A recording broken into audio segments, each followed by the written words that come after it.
Carlos. Não, tranquilo, professor. Só Bom dia a todos. Vamos começar nossa aula de IA2 para o segundo semestre de 2021. Hoje, nós dividimos duas partes. Primeira parte vai ser tirar dúvidas com o nosso mestre, Carlos.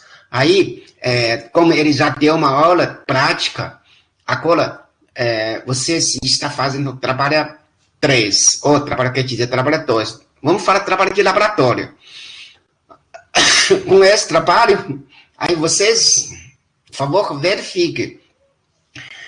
Será que tem dúvidas na implementação, na resolução de problema, ou que ele repete algumas coisas mais reforçadas, ou faz nivelamento? Então, fica à vontade. Hoje, Carlos, ele está disponível para nós entre 45 minutos até uma hora.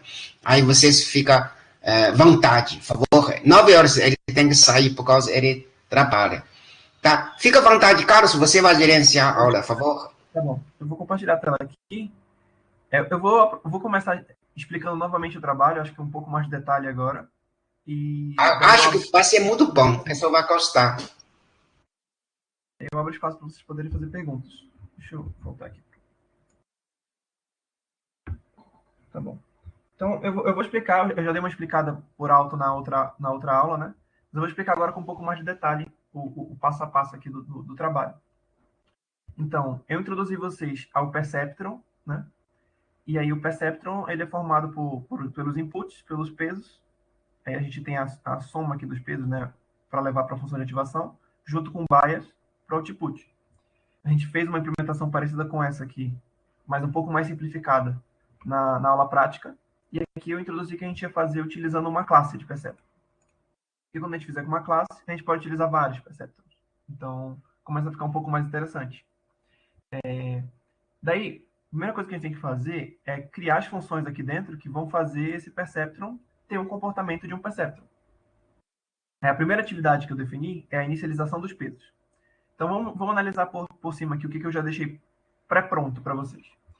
Então, ele já tem uma função de inicialização, o Perceptron, que vai receber alfa e o número de épocas. Então, esse alfa vai ser o nosso fator de aprendizado, né? Sua taxa de aprendizado.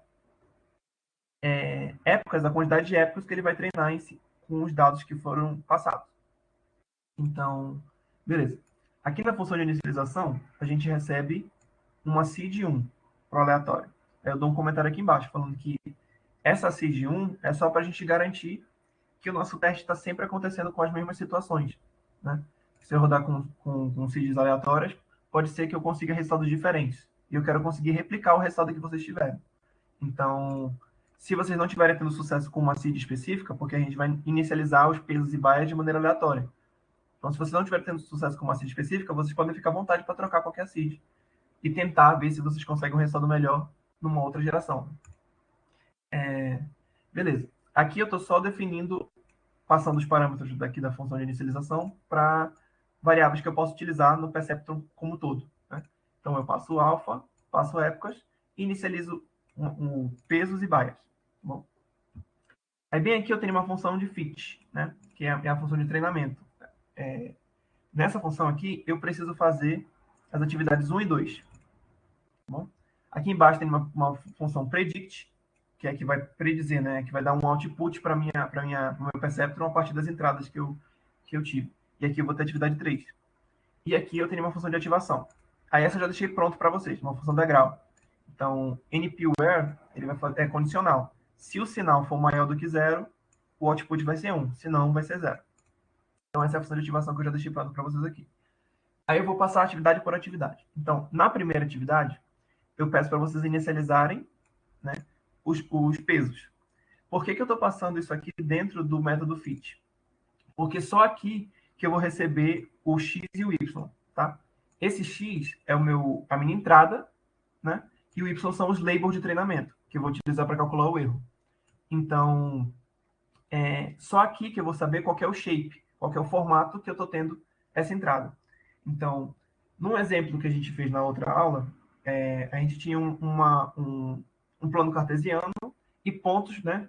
plotado lá no 2D. Então, ali o shape seria 2 dimensões, né? Eu tenho x e y para cada entrada. Quando a gente for fazer o nosso teste aqui, nesse primeiro caso, aqui, eu coloquei aqui embaixo, eu vou testar se o perceptor de vocês funcionou. Eu vou testar com x e y também, 2 dimensões. Só que quando a gente for trabalhar com essas imagens aqui, né, do MNIST, para fazer a classificação dos caracteres, a gente está trabalhando com imagem. E uma imagem, essa imagem aqui em específico, tem um formato de 28 por 28. Né? Então não é 1 para 1, é 28 para 28. Aí, no caso, a gente vai fazer um flatten, vai transformar essa matriz de 28 para um vetor de 784 posições. Então, o shape da entrada pode variar. É por isso que eu estou definindo aqui dentro a inicialização dos pesos e dos bias. Porque, como vocês podem ver aqui, para cada entrada que a gente tem, a gente precisa de um peso. Então, aí por isso que eu estou fazendo aqui dentro. Tá? Também aqui na atividade 1, eu peço para vocês inicializarem os pesos e os bias para valores aleatórios, entre menos 1 e 1. Tá?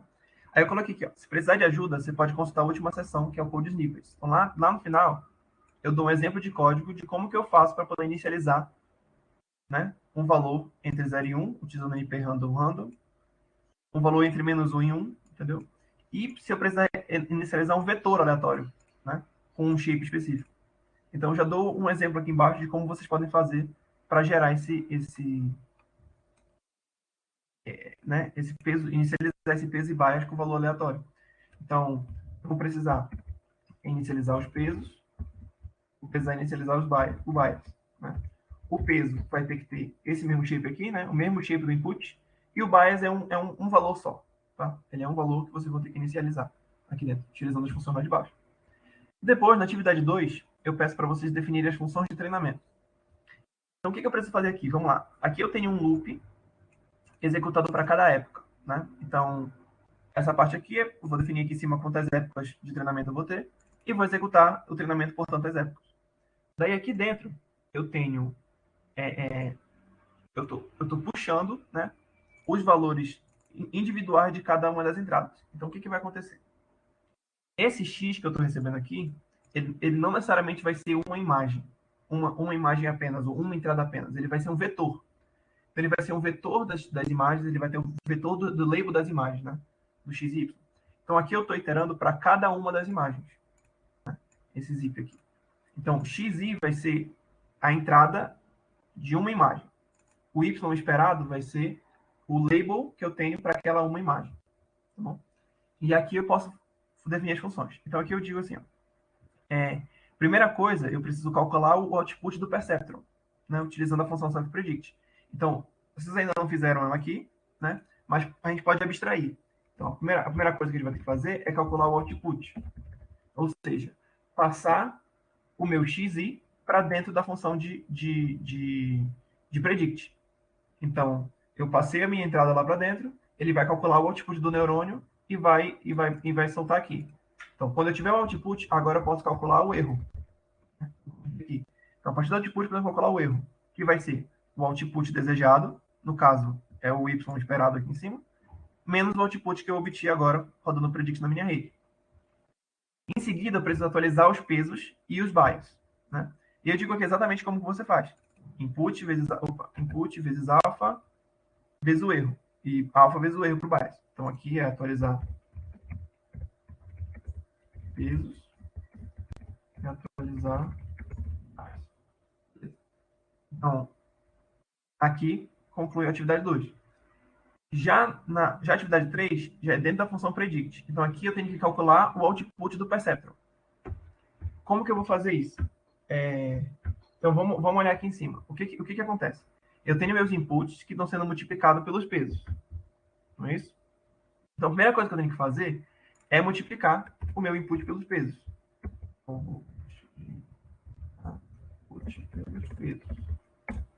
Bom? Aí, para fazer isso aqui, vocês podem ter algum problema, né? Porque isso aqui é uma multiplicação vetorial. Então, eu deixei lá embaixo como que a gente faz essa multiplicação. Se vocês precisarem. Multiplicação de vetores. NP dot. Então, eu posso passar um aqui e o outro aqui. E ele vai me dar o resultado da multiplicação. Beleza? Então, é isso que a gente vai fazer aqui. Vamos utilizar o NP-DOT, né, para poder fazer essa multiplicação. Aí eu preciso multiplicar esse input pelos pesos, eu preciso somar o bias, né, que é o que está sendo feito bem aqui. Ele multiplica os dois, soma tudo, né, junto com o bias. E daí, agora eu preciso pegar esse valor somado aqui, né, e jogar para minha função de ativação, que é o que está sendo feito bem aqui. Eu pego esse valor somado e jogo para a função de ativação. Então agora eu chamo função de ativação passando a soma. Beleza? E aí, a saída da função de ativação já vai ser esse output que eu tenho que retornar. Então, é isso. Aqui realiza 1, 2 e 3, as 3 atividades aqui iniciais para poder montar o perceptron. Tá bom? Eu tenho uma Daí, pergunta, Carlos. Opa! O output esperado e o da rede também, o Y, né? Ele vai ser no formato tipo one hot, assim, ou ele vai ser normal, o número da classe esperada? Ele vai ser o número da classe esperada. Aí a gente pode até dar uma olhada aqui no vetor de labels, né, que a gente tem no próprio Minist, né? Mas ele vai ser o valor da classe esperada direto. Tá, legal, obrigado. Tá bom, deixa eu seguir aqui. Aqui no atividade 4, eu peço para vocês criarem uma função de acurácia. Então aqui eu tenho um vetor de Y, tipo, as labels, né? E tenho um Y que foi o output do meu perceptron, né? O que eu acho que é, o que o meu perceptron acha que é. Eu vou ter que fazer uma função para poder definir qual que é a acurácia desse aí. Aí é bem simples, eu só preciso iterar item a item do vetor e verificar se um é igual ao outro, né? Então, eu posso utilizar... Tem várias maneiras de fazer loop no Python, né? Eu posso utilizar, por exemplo... Eu não vou colocar o código exatamente, tá? E em range do iTrue ou do iPred, que eles vão ter o mesmo tamanho. Aí, assim, eu consigo iterar em cima de cada uma das entradas. Tem o i que itera em cima de cada uma das entradas. E eu só preciso fazer uma comparação. Até coloquei aqui qual que é a comparação, né?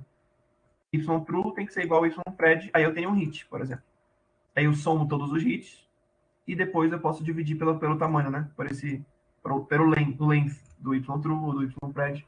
E eu vou ter ali uma métrica de acurácia, o quanto que eu acertei, né? Com as predições que eu fiz no meu neurônio. Então, esse que é o objetivo aqui dessa etapa. Aí eu coloquei esse código bem aqui. Esse código é um código mais simples do que o código que a gente faz aqui embaixo, para poder validar essa outra parte. E o meu único objetivo com esse código é tentar validar se o neurônio que vocês fizeram funcionou. Porque se ele não estiver dando resultados bons aqui em cima, dificilmente ele vai dar certo para o problema mais complexo aqui de baixo. Então, bem aqui eu estou utilizando sklearn só para gerar um datasetzinho simples de x e y e tentar treinar o neurônio de vocês. Então, assim que eu estou fazendo para treinar, olha lá. Primeiro eu inicializo o Perceptron, ele é uma classe, né, que a gente criou aqui juntos, e teremos aqui o Perceptron inicializado, né? Estou passando um alfa de 001 e 10 épocas. Aí eu chamo a função fit, passando o meu x de treinamento e meus y de treinamento, que são as labels, né? Daí eu pego o que é predictions, é igual o ppredict com x de teste. Tá bom? Então, quando eu rodei o fit, dentro do meu Perceptron, eu já vou ter todos os pesos treinados e o bias treinado também. Daí, quando eu quero prever a saída, aí eu passo o meu x de teste, né? Não é mais de treinamento, agora é para validar. Então, eu passo o x de teste e vou ter a saída aqui, que o meu neurônio acha que é, né? As predições. Aqui eu estou verificando a acurácia. Então, estou usando a função que vocês criaram aqui em cima, de acurácia, né? Passando o y de teste, no caso é o esperado, e as predições que eu fiz com o meu neurônio. Aqui. E aí eu vou ter uma acurácia. Então, assim, como esse dataset ele é bem simples, aqui ele não tem ele não é tão aleatório, é para ser bem fácil de fazer essa classificação.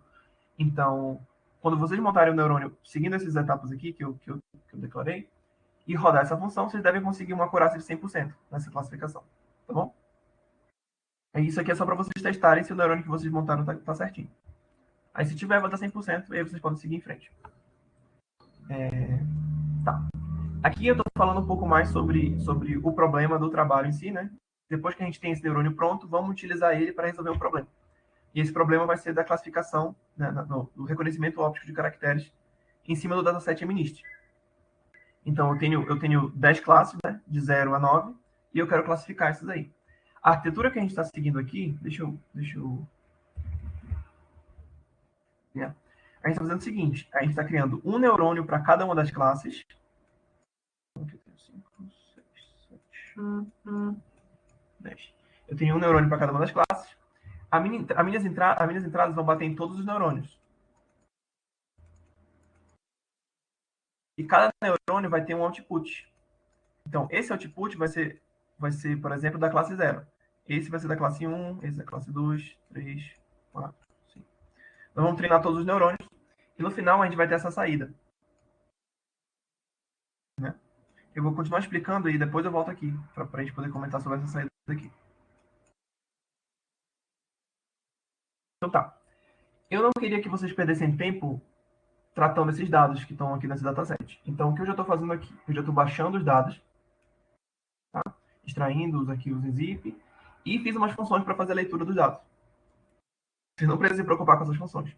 Bem aqui, eu tenho uma função de flatten, que é o que eu comentei ali embaixo, que basicamente eu estou pegando as imagens que são 28 por 28 e transformando em um vetor apenas de 784, porque aí eu consigo colocar como entrada da rede, né, para cada um dos neurônios. Tá bom. Então aqui para cima vocês não precisam se preocupar. Eu estou comentando o que eu fiz, mas não precisa se preocupar com esse código. Aqui no pré-processamento, aqui eu estou fazendo a leitura em si dos dados. Então, isso aqui são os nomes dos arquivos que eu estou lendo. Isso aqui é importante para vocês. Então, nesse primeiro momento, que a gente está só consolidando o aprendizado aqui, eu defini para treinamento apenas 100 dados e para teste apenas 10, o que é muito pouco. Né? Mas por que eu defini isso aqui? Porque isso aqui roda rápido. Né? O meu dataset ele tem 60 mil dados de exemplos de treinamento e 10 mil exemplos de teste. Se vocês forem rodar com 60 mil, vai demorar muito tempo para vocês terem algum resultado, verificar que tem alguma coisa errada e aí ter que ajustar. Então, eu deixei isso aqui pouco por enquanto, né, para que vocês possam executar isso aqui mais rápido e ir aprendendo aos poucos. Mas aí no outro trabalho, acho que é o 13, atividade 13, eu peço para aumentar o valor desse N-teste aqui. E aí, obrigatoriamente, vocês vão ter que fazer ajustes aqui no N3, provavelmente. Então, vamos lá. Então, eu estou lendo aqui das imagens apenas a quantidade que eu defini bem aqui. Né? Então, eu leio as imagens, tanto para X quanto para Y. Então, para X de treinamento, eu leio os dados de treinamento. Para o Y, eu leio os labels de treinamento. Tá bom? E para teste, a mesma coisa. Teste, os dados de teste e os labels de teste. Aqui eu estou só chamando o extract features para fazer o flatten das imagens. E aí eu vou ter isso aqui. Tá bom? Aqui é só para vocês terem uma noção de como que está. E aí aqui, já responde a tua pergunta lá. Aqui eu estou mandando plotar o label também. Então, eu tenho aqui a imagem de 7, o label dele é 7. A imagem do 2, o label dele é 2. Não é um one-hot, ele está pegando exatamente a classe, tá bom? Beleza. Então a gente pode usar isso aqui para poder fazer o nosso treinamento. Daí, vamos para a modelagem aqui. Vamos ver como que eu escrevi aqui. A gente vai usar 10 perceptrons, classificadores, um para cada classe, que foi o que eu expliquei bem aqui, né? Como cada classificador vai ser treinado individualmente, né, ele vai receber todos os dados e a gente vai usar o treinamento para cada um deles. Né?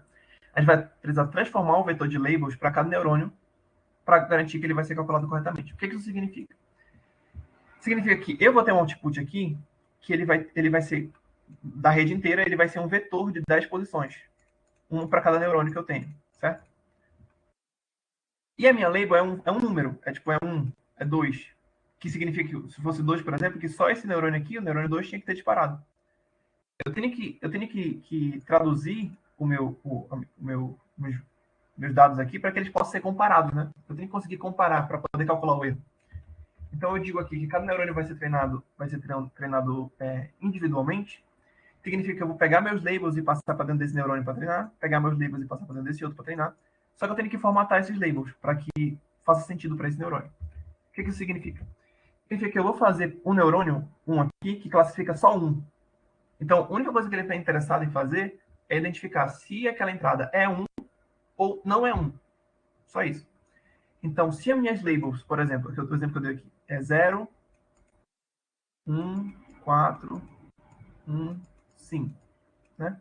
O meu neurônio só está interessado em saber se é 1 ou se não é 1. Então, a gente vai transformar para 0, 1, 0, 1, 0. Entendeu? Tudo que não for 1 desse vetor, eu vou transformar para 0. Para que eu consiga calcular o erro corretamente do neurônio. Tá? Então, Entendi. essa é a... Eu tenho outra dúvida. Diga lá. Fazendo dessa forma, tem o risco de 2 neurônios dispararem ao mesmo tempo, então? Tem, exatamente. Aí eu comento isso daqui também, um pouco mais abaixo, que vai ter esse risco. Tá bom? Eu chamo aqui de quebrar empate, né? Empatou. 1 e 7 são muito parecidos, né? E aí, às vezes, o neurônio 1 e o neurônio 7 vão disparar para o mesmo número. E aí, como é que eu vou quebrar esse empate? Qual que ganha dos dois, né? Eu já vou comentar em cima disso, beleza? Beleza. Então, aqui, a gente vai fazer um percepto classificador de uns. Esse aqui é o exemplo do classificador de uns. Então, vamos lá. Se eu tenho uma label que é 5... peraí, deixa eu ver aqui. Aqui eu já estou falando do quebrar empate. Eu vou ler direitinho como eu coloquei na ordem aqui, tá? A saída vai ser individualizada, né? Ou seja, eu não tenho uma saída final aqui. Essa tradução eu vou usar para treinar o neurônio, o classificador de 0, o classificador de 1, né? Só que a saída da minha rede final ainda vai ser esse vetor gigante com 10 posições, né? Que tem que ser equiparado com uma label para eu poder calcular minha acurácia no final. Né? Então, eu falo aqui, ó. A gente vai ter 10 saídas independentes que precisam unir para avaliar a saída completa. E aqui vai surgir o problema de quebrar empate, que é o que a gente está conversando aqui. Ou seja, mais de um perceptor vai ativar para a mesma entrada. Nesse primeiro momento, a gente vai converter o vetor de labels para que cada label seja equivalente ao vetor de 10 posições, de 0 e 1. Então, se for 5, eu vou colocar 0, 0, 0, 0, 0, 1 para 5, né? E 0 o resto. Aí eu vou comparar esse vetor aqui com esse vetor aqui. Se for igual, eu acertei. Se for errado, eu errei. Então, o que vai significar isso aqui? Vai significar que, se tiver um empate, no caso, se o 7 e o 1 dispararem, por exemplo, vai estar errado. Vai errado, entendeu? Eu não tenho como quebrar mais do que isso o empate. Nesse primeiro momento, tá? Quando a gente então se mais de um disparar ao mesmo tempo, meio que já automaticamente vai estar errado, né? Porque não vai estar igual a nenhuma label. Tá. Exatamente. Então, esse comportamento que eu decidi aqui em cima. Então, assim, meio que a gente não precisa se preocupar com isso na hora de calcular o erro especificamente, né? A gente só vê se um tá igual ao outro e se não tiver, bola para frente. É isso. Exatamente. Então, contanto que a gente faça essas transformações aqui, essa para fazer o treinamento e essa para calcular a acurácia, não vamos ter problema. Não vai precisar se preocupar com nada além disso. Tá? Então, aqui, ó, como que a gente está fazendo esse perceptor classificador de 1? Primeiro, eu estou criando um perceptor aqui. Eu defini que são 50 épocas e o alfa é 0.1. E aqui eu tenho que formatar as labels de treinamento. Aqui eu posso utilizar uma função lá embaixo, que eu coloquei aqui embaixo para vocês, chamada npware. Ó. O que eu estou fazendo aqui? Ó? Eu tenho um array, né? Esse array tem vários valores aqui. 1, 2, 3, 4, 2, 5, 2, 1. Tá? Eu posso usar um npware para definir, por exemplo, quando o A for igual a 2, quando um desses valores aqui, no caso o A, esse array aqui de cima, ele for igual a 2, então eu troco por 1. Quando não for, eu troco por 0. E ele vai me dar esse output. Ó. Então, ele literalmente vai fazer esse processo que a gente definiu aqui em cima. Ó. Né? Então, sempre que for 2, vai substituir por 1. Então, aqui, ó, aqui era 2, virou 1. Aqui era 2, virou 1. Aqui era 2, virou 1. Então, eu posso usar o npware para poder formatar meus dados de treinamento ali, né? Então, aqui. Formatar a label com treinamento. Eu vou usar npware para formatar. Então, nesse caso aqui, eu estou fazendo só o classificador de 1. Então, eu só preciso usar aqui npware passando 1. Então, e aí eu vou ter um vetor de labels que vai estar daquele jeito. Né? Ou melhor, o vetor de treinamento, né? A minha entrada ali, o label de treinamento. Aí já vai estar certinho. Daí eu vou precisar treinar a rede. Aí eu posso usar a mesma estratégia que eu coloquei ali em cima, né? A gente vai chamar a função. O meu perceptor é nome de P, né? Vou chamar a função pfit. Vou passar aqui dentro os dados de treinamento e os dados de treinamento no geral, né? Entrada e output esperado. No caso, as labels de treinamento. Então aqui ele vai treinar, ele vai ter todos os pesos e bias definidos. Tá? Aí, no final, eu preciso gerar o vetor de predições. Então aqui eu vou dizer que é um vetor. Aqui eu estou chamando de predictions, né? Estou até printando ele aqui embaixo. Então, predictions vai ter que ser igual a o p.predict, que é aquela outra função que a gente tem lá dentro do perceptron. E aqui dentro eu vou ter que passar o meu x de treinamento, o meu x de teste, desculpa, né? Porque agora eu estou prevendo o valor final.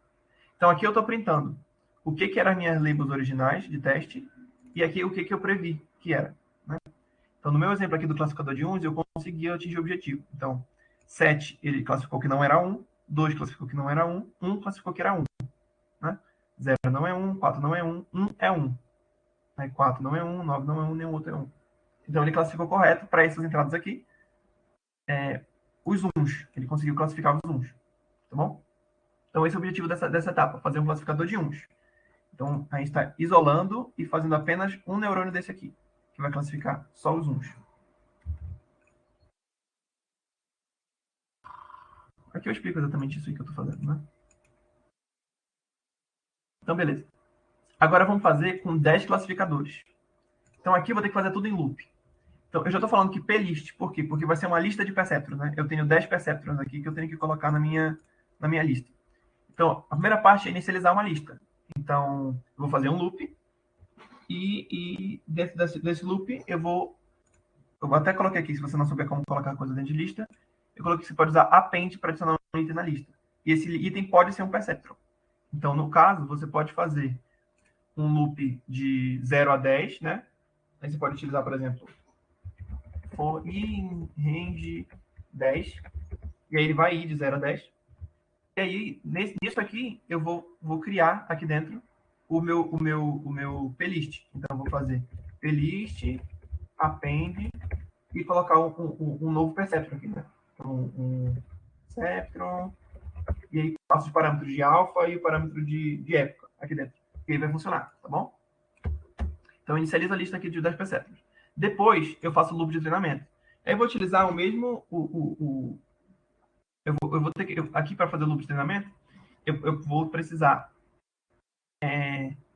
iterar em cima de cada um dos meus perceptrons e passar lá para dentro o vetor formatado daqui de cima, que a gente formatou aqui em cima.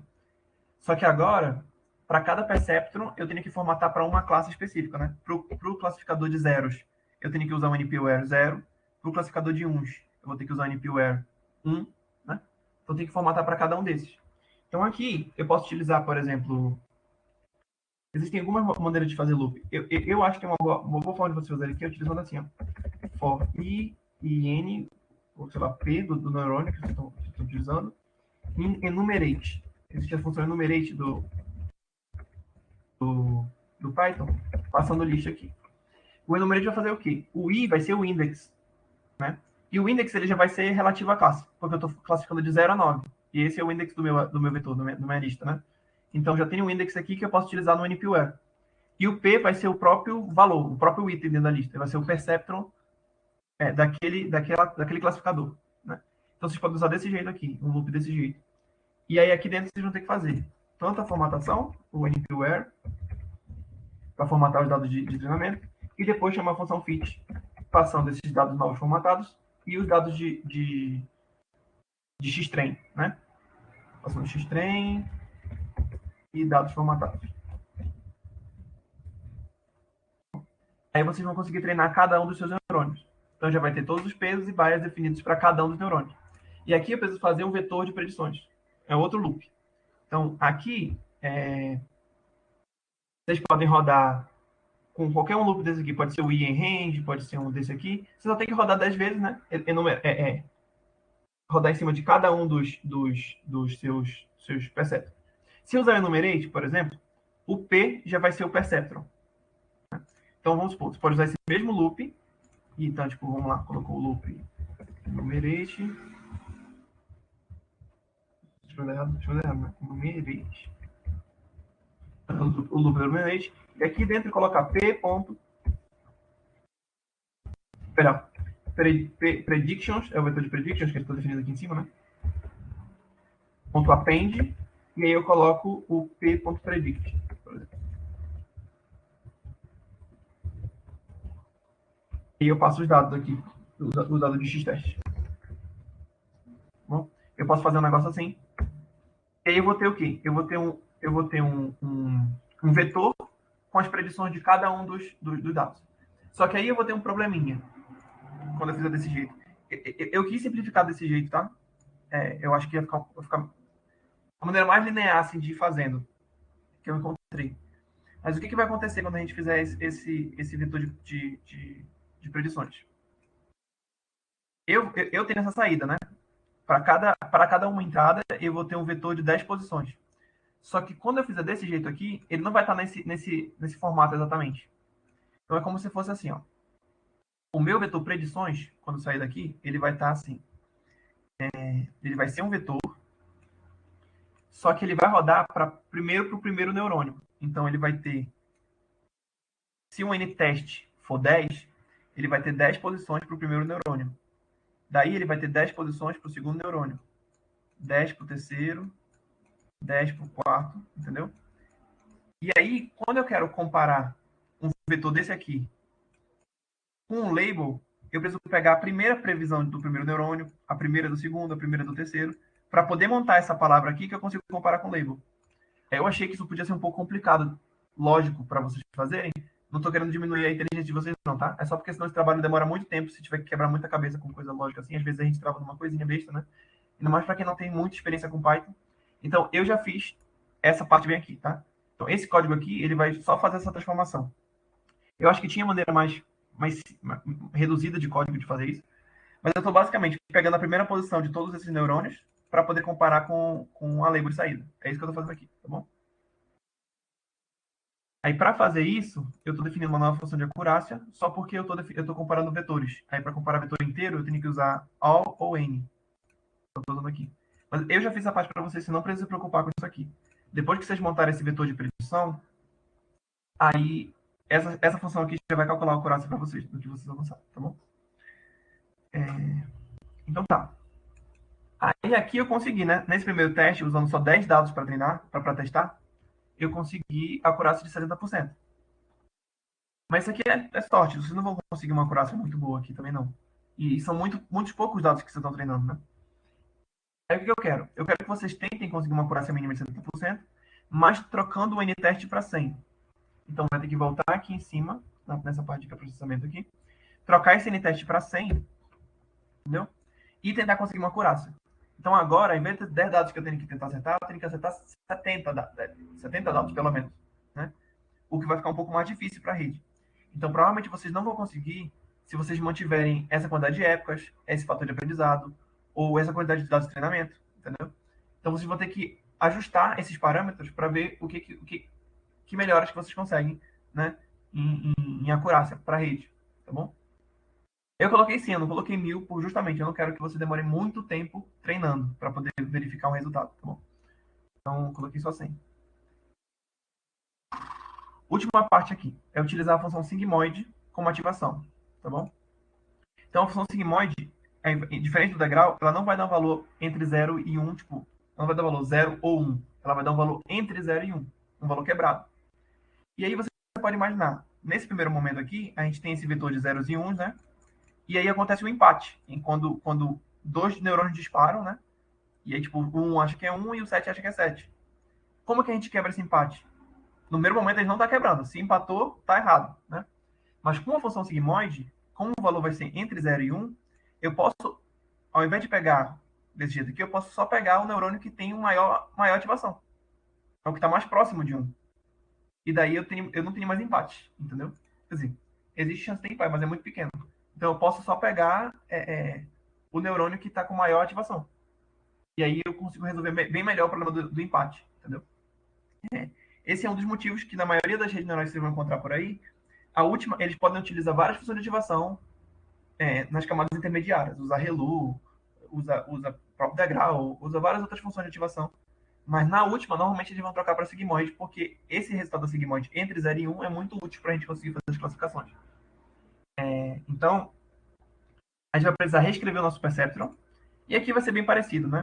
Vocês vão utilizar quase tudo análogo ao que vocês fizeram lá em cima. Inicializar os pesos e barras da mesma maneira. Calcular o sigmoide derivativo é só chamar essa função, que não tem nenhum segredo, tá? E aí a gente vai substituir o alfa por ela. Não precisava substituir, mas eu só achei que ficava mais simples substituindo, tá? E aí aqui, calcular o output do perceptron de novo. Vai ser a mesma coisa, só que vai ser chamando essa outra função de ativação aqui. Tá bom? Eu explico direitinho como que faz cada uma das etapas. Aí vamos calcular o output do perceptron. Aí a mesma coisa aqui que a gente fez lá, a gente vai fazer aqui. Criar uma lista de 10 perceptrons, formatar os labels para treinamento de cada um dos 10, treinar eles e pegar uma lista de predictions. Tá bom?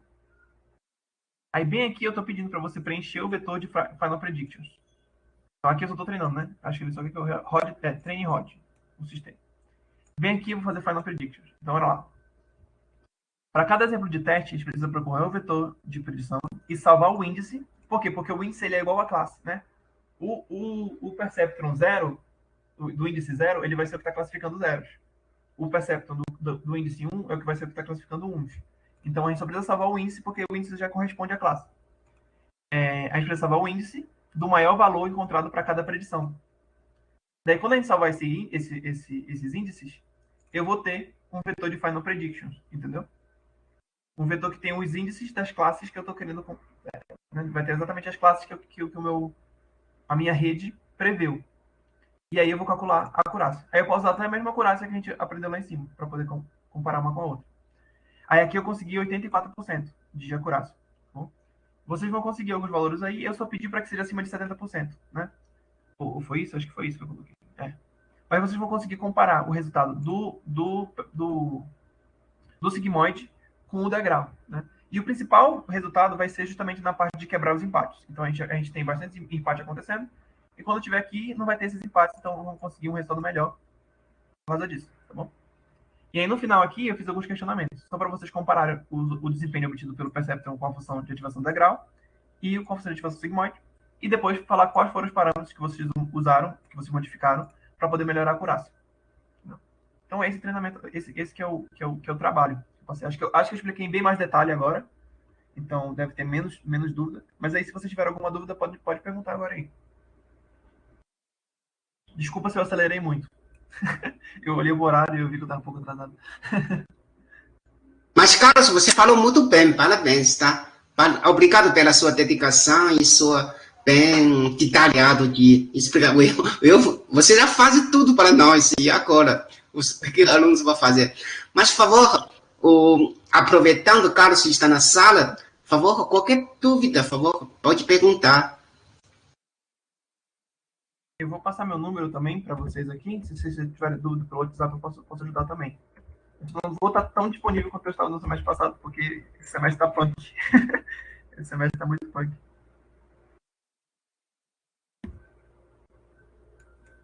Mandei aqui no chat. Então, se vocês quiserem tirar dúvida por lá também, fique à vontade. Eu nem comentei com o senhor, né, professor? Eu estou mudando de empresa agora, de emprego. Eu fui contratado por uma empresa do Texas. Agora, Melhorou? Melhorou bastante. Ah, que bom. Mas eu tô na transição ainda. Eu vou começar lá no dia 28. Ah, que bom. Mas a sua tempo disponível para nós, está tudo bem? Está garantido? Sim, ainda está garantido. Ah, que bom. Porque o mais importante é... O que não está garantido é o tempo para as outras matérias do semestre.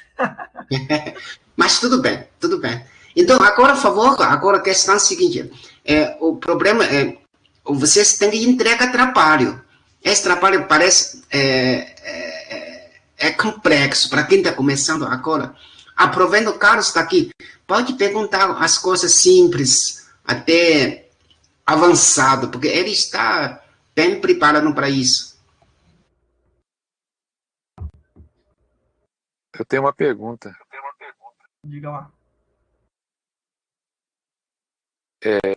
Eu vi que em outros modelos ele usa não um perceptron para cada número, ele usa ele tem, não sei se é o full connect desse exemplo, mas qual é a vantagem e desvantagem de eu usar um perceptron para cada número e eu fazer mais perceptron e fazer o treinamento misturando os treinamentos? Tá, deixa eu compartilhar aqui de novo a tela. Então, essa abordagem da gente fazer na saída, uma saída para cada classe, ela é bem comum, tá? Ela é bem comum mesmo. Normalmente a gente vai ter uma camada densa, numa rede neural, tipo assim, um pouco mais robusta, né? A gente vai ter convolução acontecendo, várias camadas aqui anteriores. Deixa eu desenhar melhor, que tá muito apertado isso aqui, né? Deixa eu abrir mais espaço. Eu não quis abrir, eu vou dar um zoom, pronto. Tá bom. Normalmente eu vou ter a entrada aqui, aí pode ser uma imagem, por exemplo.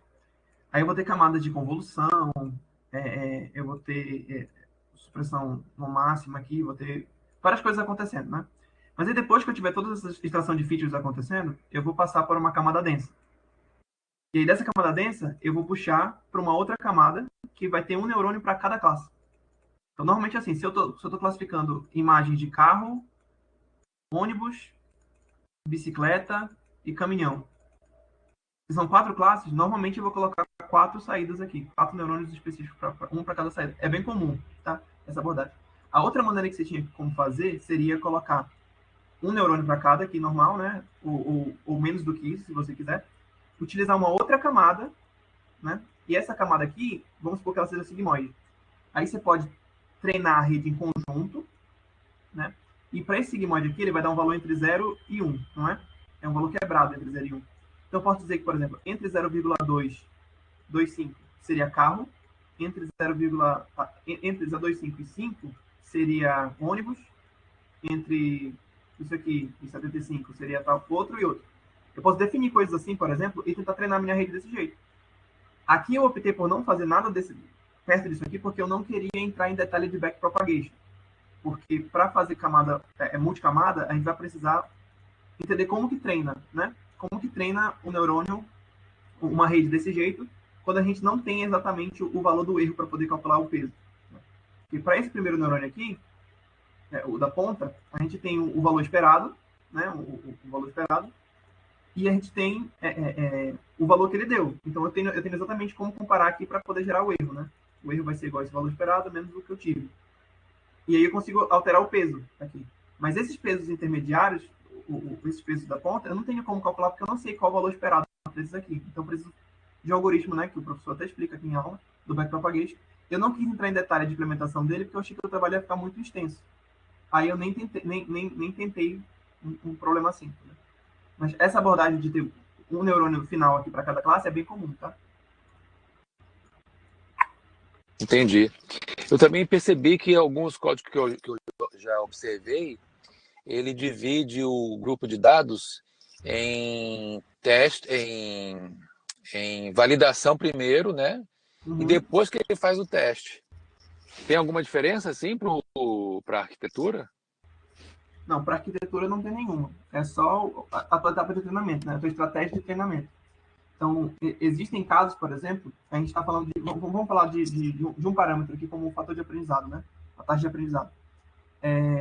O professor Lee escreveu um paper, por exemplo, em 98, falando sobre o paralelo SOM, e no treinamento que ele utilizava lá, no início você tem uma taxa de aprendizado alta e você vai reduzindo ela enquanto você treina. Entendeu? É uma estratégia de treinamento diferente, entendeu? Para poder obter o resultado. Então, você pode tentar treinar de várias maneiras, entendeu? E aí vai mais da tua escolha aí do resultado que tu está obtendo com a maneira que tu escolheu. Então se eu quero monitorar o treinamento em relação à validação, eu divido em 3 grupos, então, né? Eu faço o treinamento e validação e depois eu faço o teste. Seria isso, né? Eu vou fazer uma explicação um pouco melhor do que essa que eu dei agora. Deixa eu explicar um pouco melhor, que eu acho que eu expliquei mal. Eu vou apagar aqui.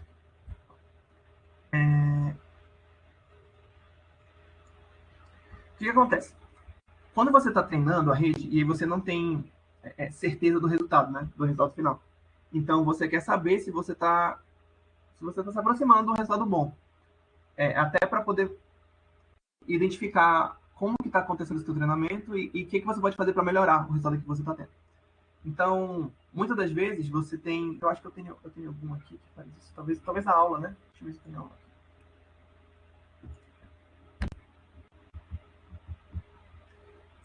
Aí, no exemplo da aula, eu faço isso. Eu tenho validação rodando aqui. né? Eu tenho uma acurácia de treinamento e uma acurácia de validação, né? Então aqui ele está mandando isso aqui, e eu só estou rodando a minha rede depois naquelas imagens de cachorro, de gato, né? Que eu rodei aqui. Por que eu faço essa acurácia de validação aqui também? Porque eu quero comparar para ver se não está tendo overfit na minha rede, né? Se a minha rede não está decorando o meu dado de entrada de treino, entendeu? Então, por isso que eu quero plotar aqui também a minha validação. Porque se eu verificar, por exemplo, aqui, ela começou a cair, né? Eu precisava rodar mais uma vez aqui, pelo menos, mais algumas vezes, para poder ver se é uma tendência de que está caindo. Então, se eu conseguir identificar uma tendência dessa, eu posso identificar que eu estou fazendo overfit na minha... Ou estou treinando muito, entendeu? Ou eu preciso dar mais dados de treinamento para poder treinar melhor, entendeu? Então, isso aqui é mais como se fosse um indicador a mais para eu poder identificar o que está acontecendo com a minha rede durante o treinamento. E aí eu posso tomar decisões aqui de arquitetura, de estratégia de treinamento diferente, para poder contornar esses problemas, né? E conseguir um resultado melhor. Não sei se ficou melhor agora, acho que ficou melhor agora. Entendi, obrigado. Show de bola.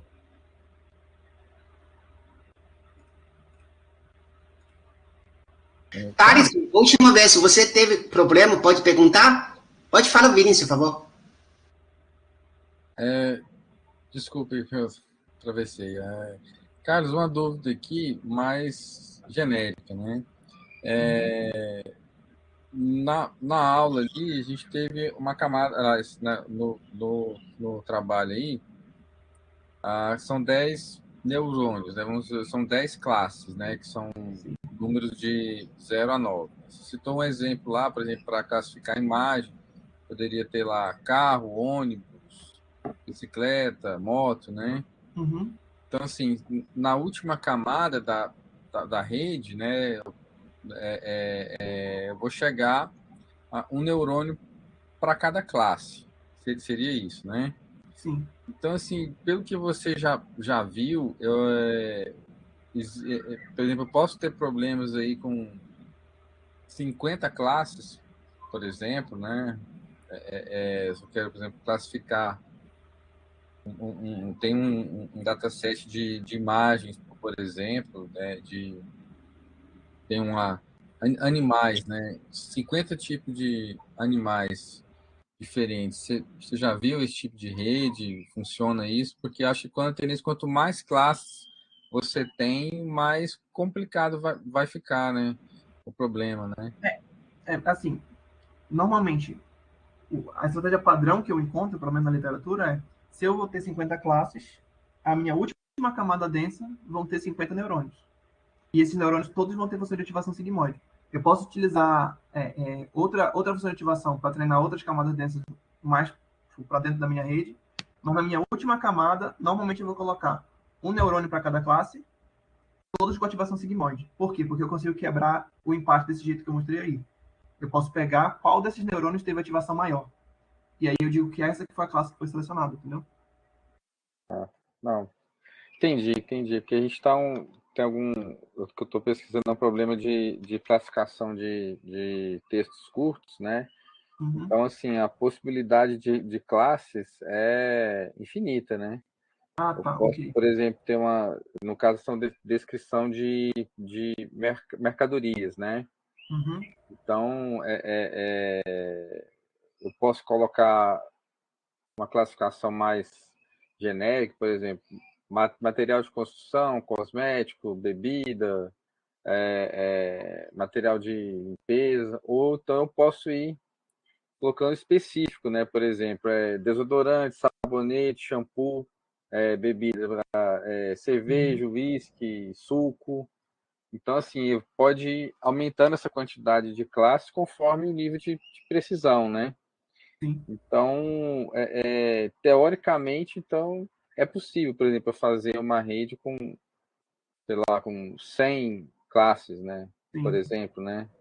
Só que aí vai ter que ter esse cuidado só que vai ser uma rede muito, muito pesada, né? O final dela, né? Para treinar também vai ser mais complicado, né? Uhum. Porque cada neurônio a mais que tu adiciona, tu tem que pensar que a conexão dele para a camada anterior todos os pesos que tiverem vão ter que ser replicados, né? Desse neurônio a mais. Certo. Então fica bem mais coisa para treinar, né? Cada neurônio a mais que você vai adicionando. Então, assim, eu diria que a diferença de 10 para 20 não é tão grande, mas de 20 para 100 já começa a ser bastante, entendeu? Uhum. Aí assim, se tiver poder computacional para fazer, dá para fazer. Não, até que demora bastante para treinar. Dataset a gente tem, né? O classificado, né, é um nível bem detalhado, né? Dataset aí com mais de 100 mil já cursos classificados, já rotulados, né? Acho que talvez a capacidade que vai ser o desafio maior aqui. Então, beleza, cara. Obrigado. Oi, Thaleson, você estava com problema? Pode perguntar, por favor. Não, professor, o Carlos, no meio da explicação dele, já tirou minhas dúvidas, já. Brigadão. Tá, beleza. Essa pincelada dele de cabo a rabo aí já tirou minhas dúvidas, já. Que bom. Wellner, por favor. Ô, Carlos, uma dúvida, ele foge um pouco desse exercício, mas uma coisa que eu sempre vejo, mas eu nunca entendo. Ele, antes de entrar com os features, ele faz uma normalização da imagem. Eu nunca entendi por que você faz essa normalização da imagem você entrar com...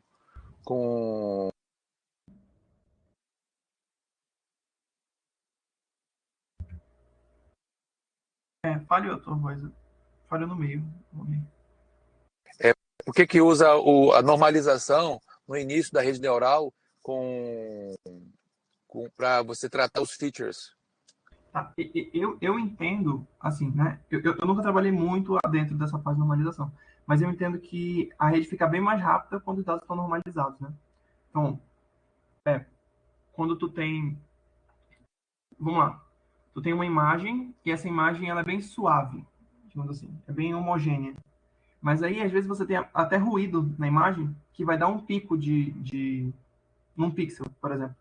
Aí você tem, tipo assim, a média dos pixels é 80 e você tem alguns ruídos da imagem que são 255. Se você não jogar esses valores entre 0 e 1, né? É isso que você está falando, essa normalização, né? Ao invés de trabalhar entre 0 e 255, eu trabalho entre 0 e 1 com os valores do pixel. É isso também. Os incrementos que eu preciso fazer para... É aquilo lá. Imagina assim, vou fazer só uma suposição, que eu tenho um neurônio para cada pixel. Não existe isso, tá? Estou dando essa suposição. Para o peso desse cara diminuir o suficiente com a inicialização aleatória para poder corresponder a 255, é muito tempo de treinamento, entendeu? Do que quando se eu normalizar e tiver todos numa faixa de trabalho que é um pouco mais tranquila, entendeu? De eu conseguir iterar. Então, normalmente, tipo assim, essa é uma raciocínio bem simples, assim, explicando o que é, né? Então, normalmente eu normalizo para poder ficar mais rápido o treinamento da rede. Não ter essa discrepância muito grande de um para outro, entendeu? Tá, então eu vou ganhar em custo de processamento, né? Isso, exatamente. Entendi, obrigado. Carlos, então, seu tempo quase está chegando, mas muito obrigado. Os colegas têm mais dúvidas, por favor? Se tiver aí, pode usar meu número também aí e conversar comigo pelo WhatsApp. É isso. Então, Carlos, eu vou abrir uma tarefa para aluno entrega trabalho final. Aí, quando você tiver tempo, final de semana, pode dar uma olhadinha. Vou depois te passar o link, tá? Tá, joia. O Leandro, por favor, tem mais pergunta? Professor, eu tenho, não sei se vai estender demais o tempo do Carlos aí, mas é que em algumas situações eu vi que naquela última camada você poderia utilizar a função softmax também, em vez da SIGMOD. Eu queria saber exatamente qual a diferença, porque foi indicado para utilizar a SIGMOD, se realmente se aplicaria a softmax ou não.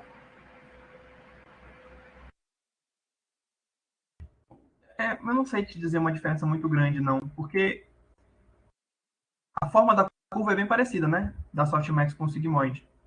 Então, eu não sei se eu tenho experiência suficiente para poder falar, tipo, a diferença é isso aqui, sabe? Assim, pelo rápido que eu vi aí, a softmax, a soma de todos os valores daria 1, né? enquanto na sigmoide, para cada neurônio ali, você teria de entre 0 e 1, valor quebrado também. Então, não sei se de repente tem algum problema específico em que seria melhor essa abordagem do que a da sigmoide, por exemplo. Bom, eu não sei dizer também isso. Tá ótimo, obrigado. Bom. Tem que ir lá, gente. Desculpa aí. Qualquer coisa, dúvida que tiver quanto ao trabalho, pode mandar mensagem no WhatsApp aí que eu ajudo vocês, tá? Tem que sair aqui. Beijão. Valeu, Carlos. Obrigado aí, hein? Valeu, parabéns, cara. Tchau, tchau. Obrigado. Obrigado, Carlos. Então, Carlos, muito obrigado. Se você quer, precisa sair, aí fica à vontade, tá? Tá bom. Tchau, tchau, pessoal. Então, você vai tentar agendar quarta que vem, 2 horas da tarde, tá? Para fazer uma coisa para aluno de graduação, tá joia? Eu falo com o senhor pelo WhatsApp, tá bom? Tá joia. Obrigado, viu, Carlos? Valeu, pessoal. Tá, tchau, tchau você, tá? Então, vamos voltar à conversa. Eu fico muito feliz. O Carlos, ele é muito experiência e ele tem essa vontade para ajudar nós. Isso aqui é muito importante, porque apesar de nossa disciplina, ele é uma parte de teoria, mas eu gostaria de capacitar vocês para fazer uma prática, porque nós falamos tantos redes neuronais, no final de contas, aí você tem que começar a mexer, começar a fazer os trabalhos dia a dia, como o Alessandro, eles fazendo as coisas. Outro aluno está fazendo um trabalho muito importante, mas precisa implementar. Alguns alunos já têm experiência, mas eu acho que a maioria ainda precisa começar a estudar essa parte. Então, é uma grande oportunidade. Como o aluno Wendel falou, eu vou disponibilizar uma tarefa. Depois, vocês não vão entregar trabalho para mim pelo e-mail. A gente vai entregar trabalho diretamente para aprender pelas tarefas, tá? É fácil, muito tranquilo, tá? Então, nessa parte, nós vamos encerrar a parte de aprendizagem. Na verdade, nossa disciplina de IA2, desde o começo até agora, nós falamos 2 partes.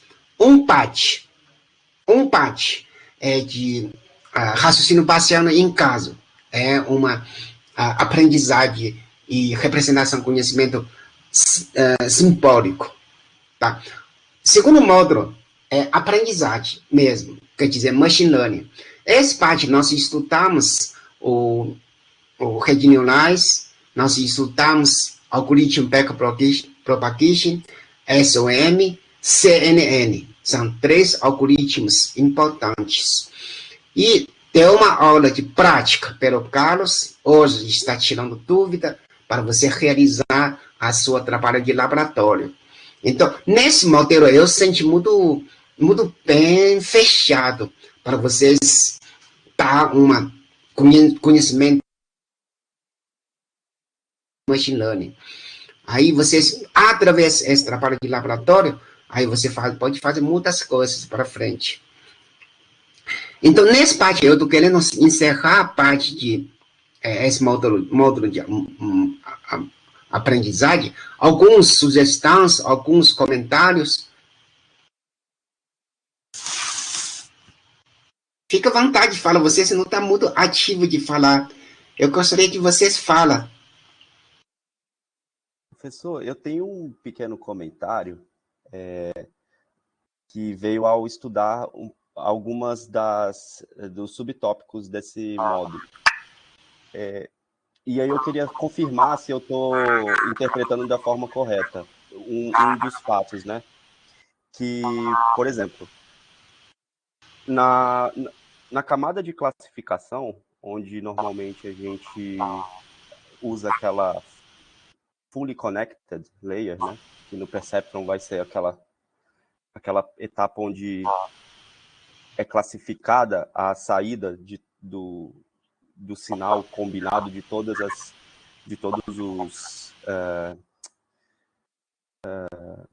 os elementos, né? De todos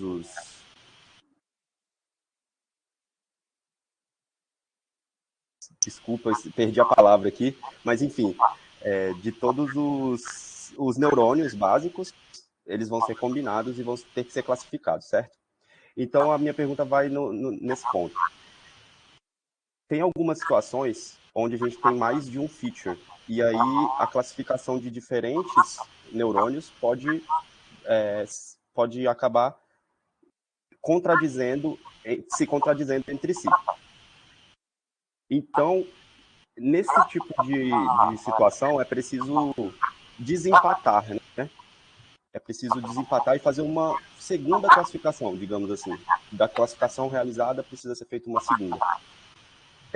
Aí minha pergunta é, existem nas arquiteturas de machine learning, principalmente de CNN, um segundo layer de fully connected, assim, um seguido de outro, 2 fully connected layers no final. E aí a minha pergunta é se esse segundo layer, ele é relacionado a essa classificação de classificações que já foram feitas, ou seja, uma segunda classificação, um desempate. Eu não sei se essa minha interpretação está certa, mas foi algo que eu pensei ao estudar para esse módulo. Essa pergunta eu posso é uma pergunta bem sofisticada, mas vou tentar responder dessa maneira. Na fala do Carlos, ele deu um exemplo bem interessante. Ele explicou por que nós virou de perception linear para perception multicamada. Ele falou por causa de algumas classificações é sofisticado. Você precisa usar multicamada para aumentar a nonlinearidade, aumentar a separação para classificar classes. Isso aqui é a primeira posição para responder a sua pergunta. Segunda posição para responder a sua pergunta é assim. Nós já vamos entrar no terceiro módulo de nossa disciplina, mineração de dados. Quando você tiver dados muito desconhecido, você não sabe até quantas classes você vai classificar. Você precisa fazer tentativa para verificar as várias metodologias para tentar conseguir classificar os seus dados. Isso aqui é um desafio muito pesado. Pero redes neurais tradicionais, em função de supervisionado, não supervisionado, ele tem uma tarefa muito pesada, chama feature energia. Quer dizer, o humano está analisando dados, estabelecimento de classificação. Ele vai tentar descobrir quantos padrões você deveria classificar. Isso aqui é uma tarefa de humano. Fica muito pesado para fazer isso. Mas teve caso de sucesso. Aí depois agora, com Deep Learning, a Deep Learning, como nós falamos na última aula, CNN, ele está tentando com muitos dados, de Big Dados, aprendizagem, ele vai descobrir padrões. Ele vai sugerir, você faz quantas classificações. Então, nesta abordagem CNN, ele já está melhorando bastante na parte de classificação. Agora, pontualmente, sua pergunta, você falou, depois nós temos que CNN, aí quando nós conectamos com full connection, na verdade, ele já descobriu padrão. Ele já está só para o sistema receber esse padrão e faz classificação. Então, naquele parte de full connection, eu falei na última aula, ele já está recebendo padrões. Então, eu acho que nesse parte ele não tem mais finalidade para fazer classificação. Ele só está com o padrão, ele vai identificar os redes neurais tradicionais para fazer isso. Isso aqui é meu entendimento. Não sei, alguns outros colegas têm essa parte. Pode falar, Lucas, por favor. Não, obrigado, professor. Isso me esclarece um pouco, porque eu estava assim, achando que eu estava confundindo um pouco essa fase de classificação com essa fase de determinação do label final, digamos. Eu acho que são duas coisas diferentes mesmo, mas o que eu consigo ver do pouco que eu estudei é que diferentes arquiteturas podem ter resultados que, para algum estudo de caso específico, funciona melhor com duas camadas fully connected. Em outros casos específicos, vai ser melhor, considerando a performance, e usar só um. Então, realmente, acho que depende mesmo de cada caso. Obrigado, professor. Não, boa pergunta, Lucas. Significa que você estudou realmente profundamente para levantar este questionário. Então, Nixon, por favor. Não, é sobre, na verdade, a pergunta do Lucas. É só a intuição que eu tenho mesmo. Eu não sei se está certo, o senhor pode dizer. Mas, basicamente, numa rede neural convolucional, a parte de convoluções, o que ele está fazendo são extraindo essas features. Então, quando a gente bota ali no final, por que, pelo meu entendimento, você coloca duas camadas? Porque você coloca uma multilayer perceptron ali no fim. Então, é literalmente como se fossem duas coisas isoladinhas. Uma parte que só está extraindo features, como, por exemplo, identificando um olho ali, identificando um outro olho. Aí, no fim, é literalmente uma MLP. Então, a gente coloca, normalmente colocam duas camadas, porque essas features extraídas podem não ser linearmente separáveis. Pelo menos é o que eu entendo. Por isso que são duas camadas normalmente. É uma MLP mesmo. O Nixon está explicando, assim, na minha figura eu demonstrei para vocês, eu colocar duas camadas, isso aqui é demonstrativo. Não é necessário, tem que ser duas camadas, três camadas, uma camada, porque a teoria de algoritmo backpropagation, ele já aprovou, com três camadas de multicamada de perception, ele consegue aproximar qualquer função não linear. Isso aqui é bem... Mas, às vezes, você aumentou ou camadas para facilitar a sua convergência, aumentar a sua não linearidade. Isso aqui na prática, pessoas fazem isso. Mas tem uma condição, você já tem recurso computacional suficiente para apoiar o seu cálculo. Por favor, alguém quer falar, por favor? Eu queria só complementando aí, professor, em relação a essa dúvida do Lucas aí, lembrando que as redes não são 100% não tem 100% de acerto.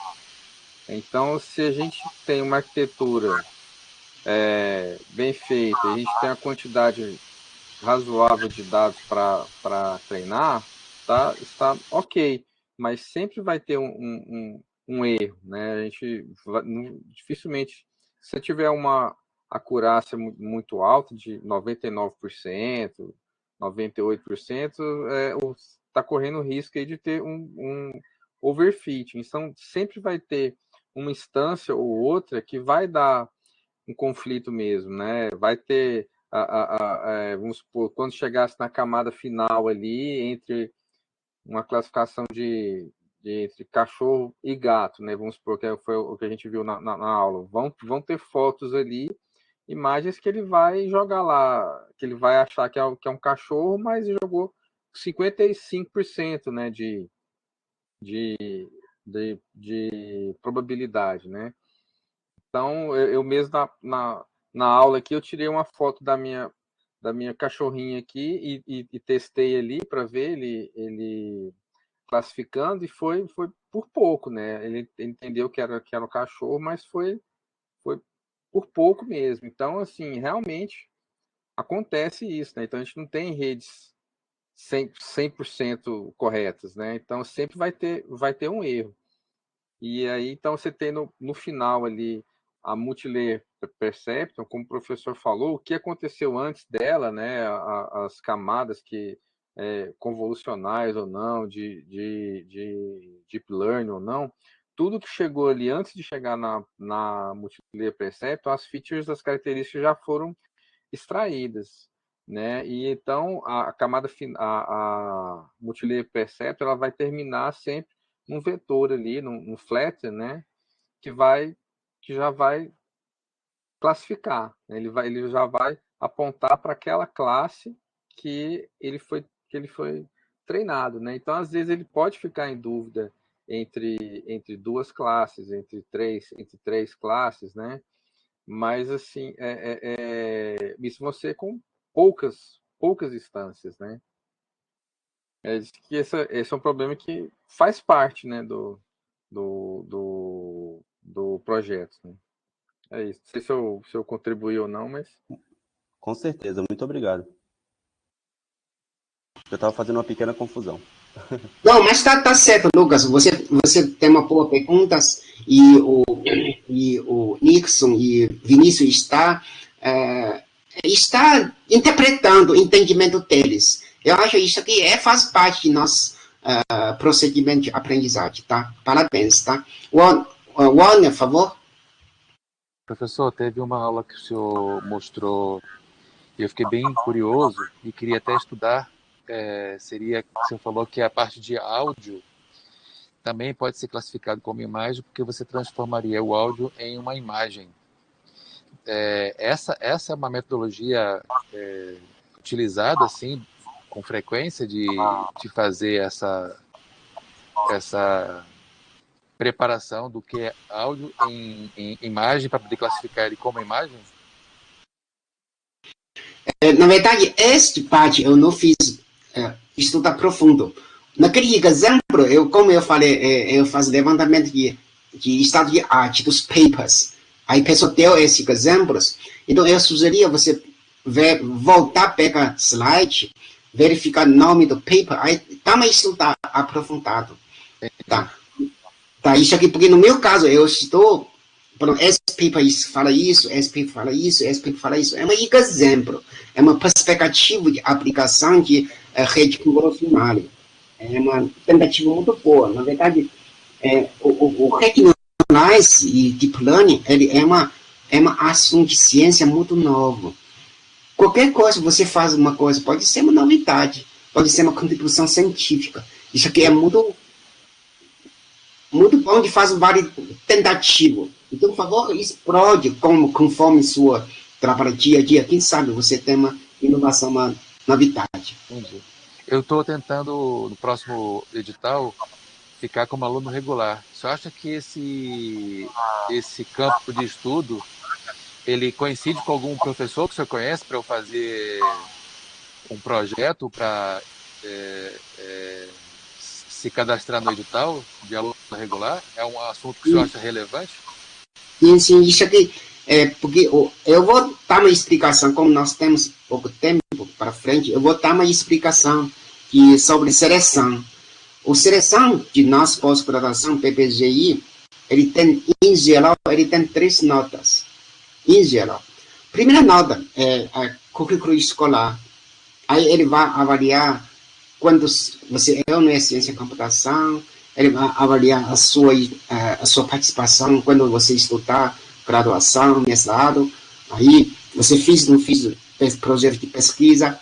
Para quem quer fazer doutorado, para quem quer fazer mestrado, ele vai verificar na sua estudo de graduação tem ou não tem parte de iniciação científica. Então, ele vai dar uma nota de sua currículo. Ele é pertinente para a ciência da computação ou não. Isso aqui, em geral. Essa nota vai ser entre 1 e 10. Aí, com eliminatório. Se menos do que 7, vai ser eliminado. Isso aqui é a primeira parte. Segunda parte é projeto de pesquisa. Projeto de pesquisa, pessoas vão fazer uma avaliação. Mas eu acho, se alguns alunos estavam essa disciplina comigo, como aluno especial, já sabe como preparar um projeto de pesquisa. Mas projeto de pesquisa, ele tem que agregar um terceiro ponto, terceira nota. A projeto de pesquisa também é eliminatório. Tá? A terceiro ponto é agregar um orientador. Agregar orientador, você precisa escolher um orientador. Pelo menos ele está sabendo a sua proposta de pesquisa. Isso aqui é a melhor coisa. Você já tem um orientador e está concordando a sua pesquisa. No meu caso, como eu sou orientador de mestrado e doutorado, aí para me formar aluno de doutorado, aí fica difícil. Porque tem aluno de doutorado vai ficar 4 anos, pelo menos, 4 anos ou 5 anos. Então, cada orientador só pode ter 6 vagas. Então, imagina, no meu caso, já não tem. o problema é o seguinte, você sabe matemática. Eu tenho 5 alunos de todo lado. Há 5 alunos de todo lado, 3 alunos de mestrado. Há 5 alunos não saem, aí não tem vaga. Isso aqui é a situação no meu caso. Eu tenho aluno, por exemplo, Vinícius, eu tenho Carlos, eu tenho... todo lado é Marcos Tibi, Vinícius, Lilian, Lucas, e isso aqui são 4 alunos de todo lado, tá? Aí tem 3 alunos de mestrado. Então, o James também no doutorado. Exatamente, você falou bem. Por isso eu falei, eu tenho 5 alunos de todo lado. Então, 5 alunos multiplicar por 4. Então, já está mais... Mas tudo bem. No caso de, se aluno quer fazer mestrado ou doutorado comigo, aí tem que pegar um pouquinho fila. Então, eu sugeria, no caso, se você tem uma boa proposta, você pode falar com o professor Geraldo, pode falar com o professor Luiz, fala com o professor Tiago, outro Vinícius, professor Vinícius, aí tenta falar com eles. Aí depois pode falar com o Tipe, também pode falar com o professor, tem outro professor Vital, ele está mais ou menos, tem um foco diferente, mas no fundo, até mesmo a professora Célia, aí ele vai verificar como estabelecer uma linha de pesquisa com Interestele, tá? Isso aqui é muito importante. Obrigado. Mas, em geral, se você tem uma proposta muito boa e você já tem uma experiência de, como você fala, assim, professor, eu quero marcar uma reunião contigo. Na reunião você já mostrou, você já sabe Colab, já sabe Deep Learning, já sabe CNN. Então, se fosse eu sou professor, já vou pegaria você se tiver lá. Tá joia? Isso aqui é muito importante, tá? Para isso. Tá. Mas, pode falar, Wendy. Tá, obrigado você. Wendy, certo, minha pergunta é em relação à matéria da aula passada, CNN. Eu estava executando aqui os exercícios, né, da slide 21 a 25, e aí eu fiquei numa dúvida aqui em relação ao filtro, que é o mesmo que kernel, né? Eles são definidos aleatoriamente, é isso? Que a gente tem um filtro de uns na vertical e depois na horizontal. Tem algum critério para definir esses filtros? Sim, esse filtro, a definição de filtro totalmente depende de sua tarefa. O que você quer falar? Lembra naquela imagem, eu te dei uma naquele preto, o pessoal está no lado de ponte. Lembra naquela imagem? Essa imagem, quando você colocar filtro vertical, aí você só tem filtrado o resultado só na parte de vertical. Se você tem um filtro horizontal, aí sua imagem só tem parte de horizontal. Isso aqui é muito importante para nós entender. Lembre naquele X, o caractere X, para você identificar. Então, se você tem uma X de diagonal, então ele reconhece. Então, isso aqui, a filtro não é aleatoriamente. Pode ser quando você tem dados desconhecidos, você pode colocar uma filtro aleatoriamente, mas no final de contas, você tem que pegar filtro para olhar. O que é ele? Aí, por que resultado com isso? Eu acho, isso aqui, pelo meu conhecimento nesse momento, nós precisamos pré-definir esse filtro para realizar a sua tarefa.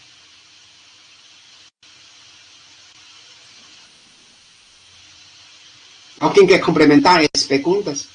Entendi, professor. Então, de acordo com, por exemplo, o X ali, eu poderia definir um filtro na diagonal, que é mais aproximado, é isso? Exato.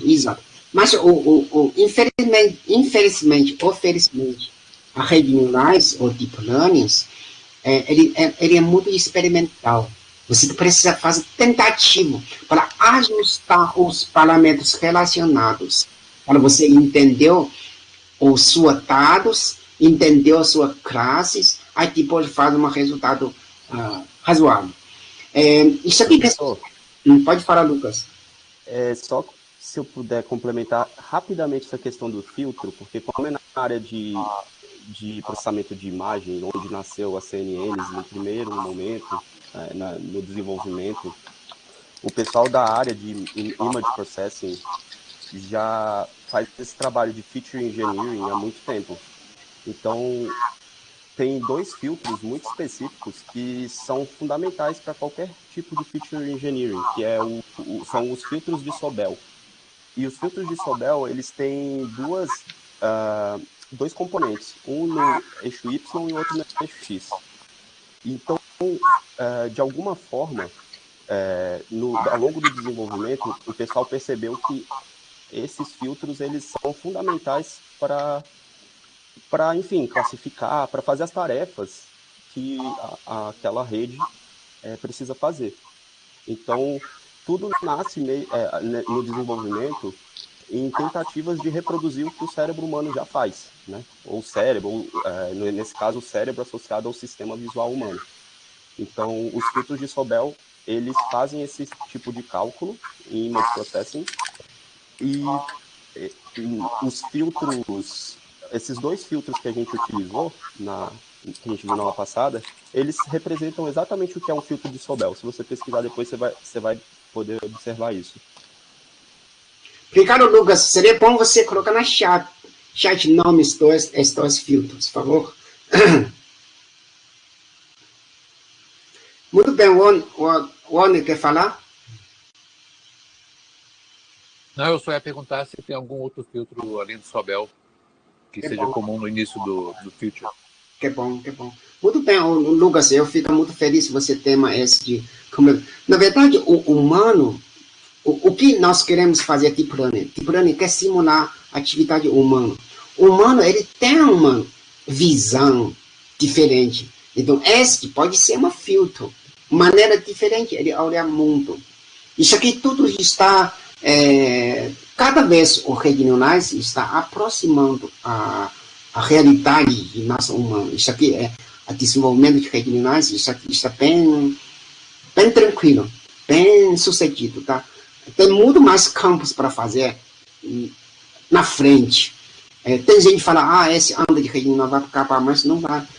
Tem muitas aplicações, em princípio, agora com esse multimodal, aí tem mais campos para frente ainda. Pessoas levantaram aquela pergunta, as sinais de áudio, ele pode processar maneira de texto, como fala de texto. Aí depois maneira de frequência de números, e também maneira de imagem. Então, com isso aqui, são multimodal, com essa maneira, aumenta muito a acurácia. Mas no fundo de fundo, o humano olhar as coisas é multimodal. Nós percebemos, pode falar, em português, o chinês também, em inglês também, nós temos palavras. Quando você está falando, Lucas está chegando, não foi? A gente está conversando com alguém já está chegando. Mas para que você está conversando com esse alguém? Pode ser nós percebemos alguns sinais, pode ser cheio dele, pode ser ruído dele, pode maneira de falar dele. Aí com esse tipo de coisa, de sinais, chegou antes do que pessoa presencial, aí sua cabeça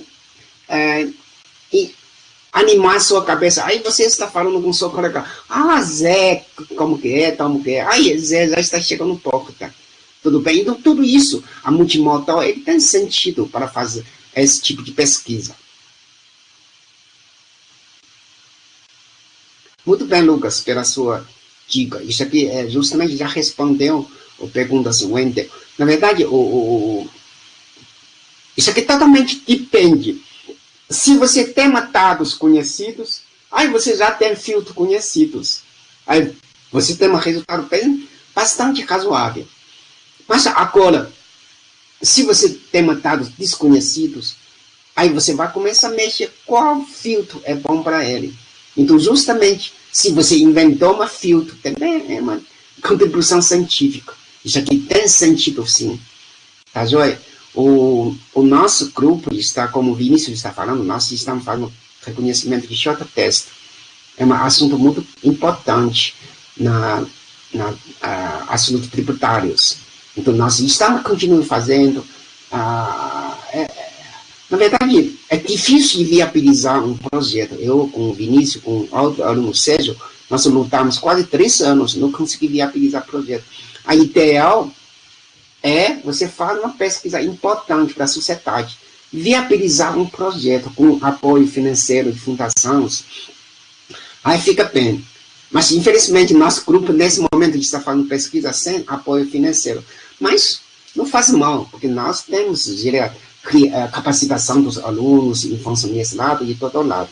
A linha de pesquisa também está bem estabelecida. Tá joia? Tem mais comentário, por favor? A discussão foi muito boa hoje. Eu fico muito feliz. Pessoas ficam abertas, levantando perguntas.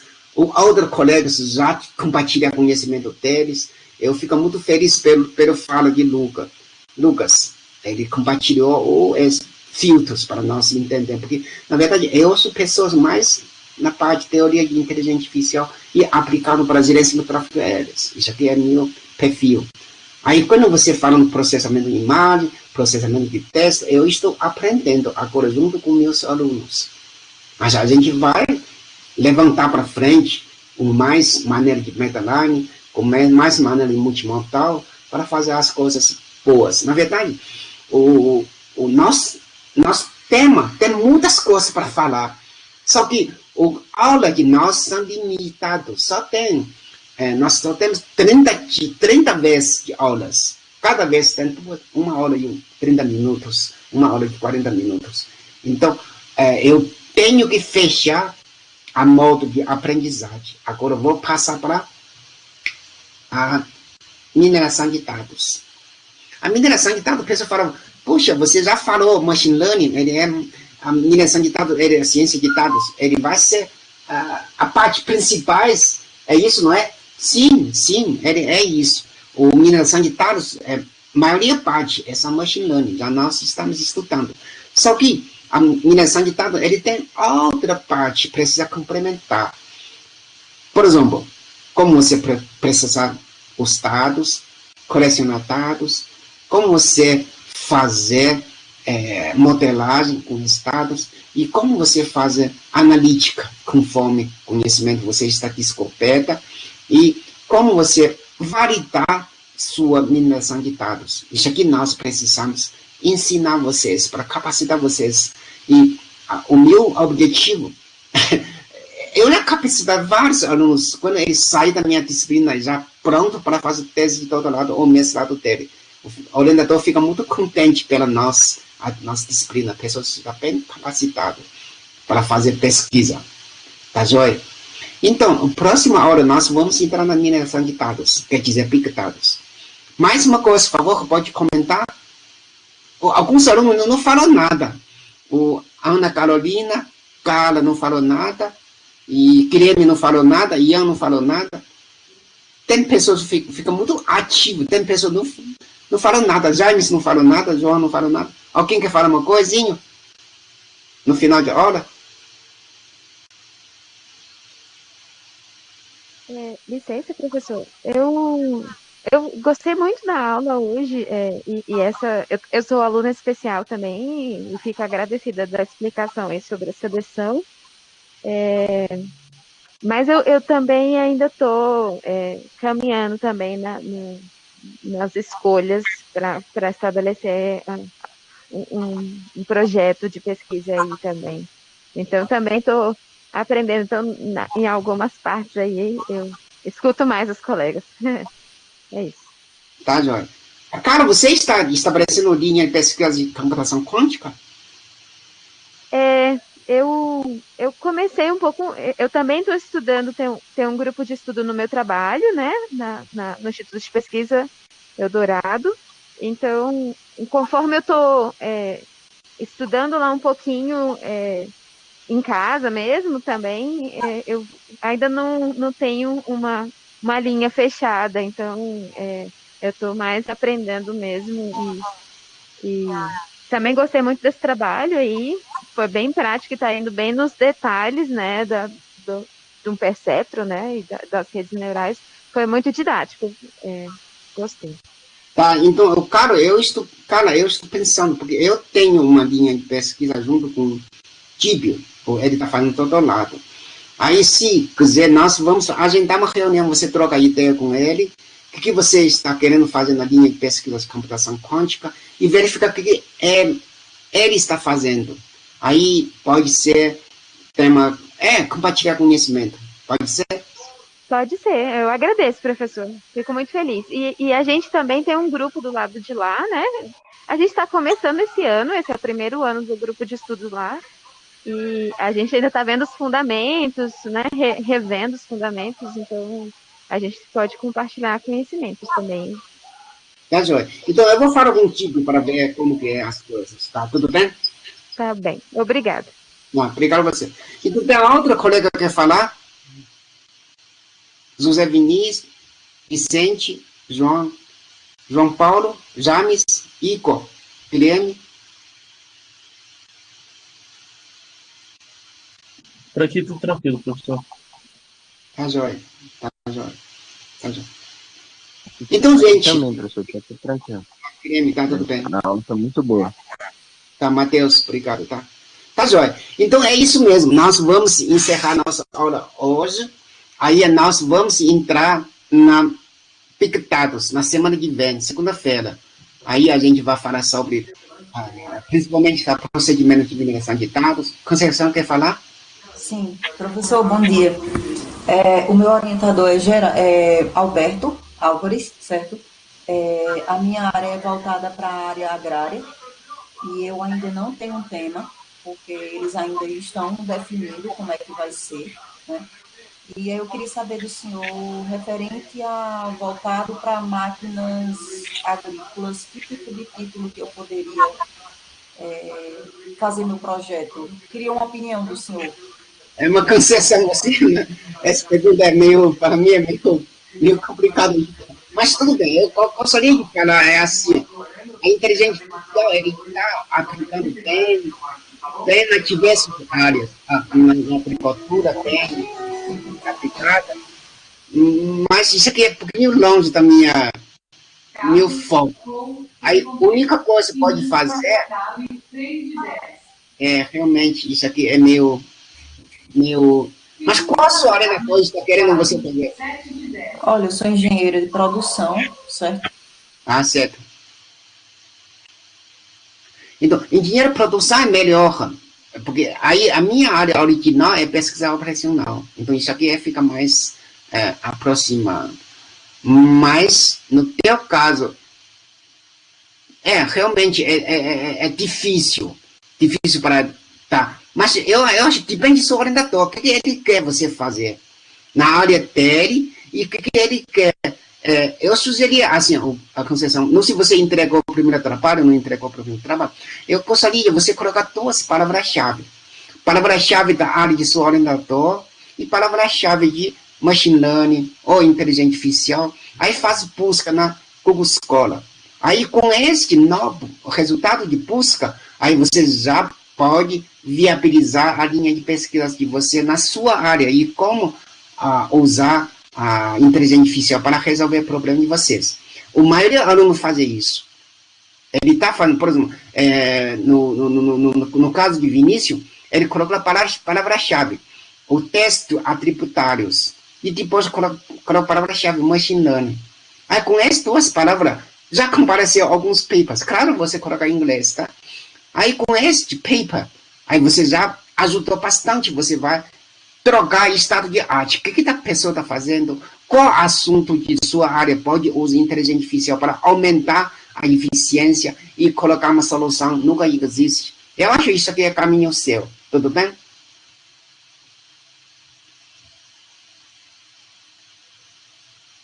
Tudo bem, Conceição? Deve ter caído a ligação dela. Mas tudo bem, não tem problema. Então, tem mais outra coisa que quer falar?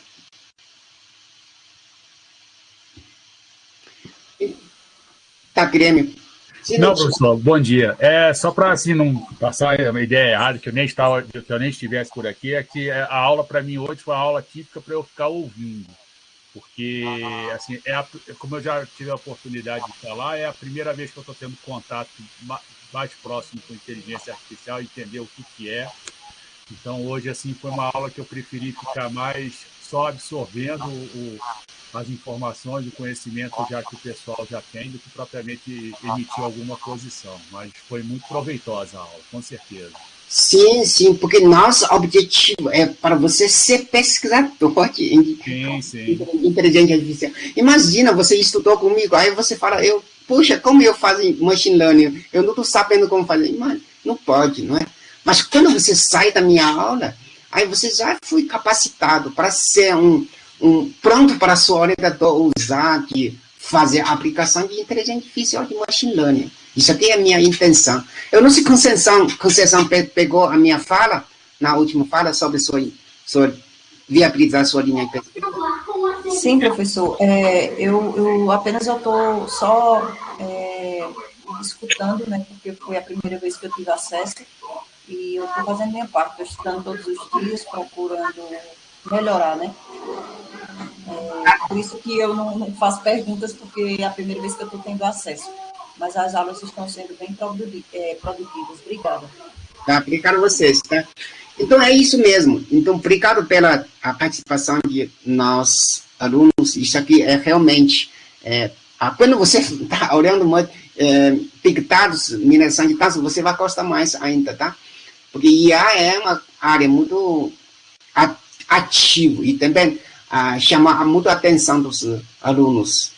Não é por causa do nome dele bonita, é por causa que realmente ele vai resolver o problema, tá? Então, obrigado a vocês. Eu vou parar de gravação. Vamos encerrar a aula hoje. Nós vamos voltar segunda-feira para começar um novo módulo de mineração de dados. Tá joia?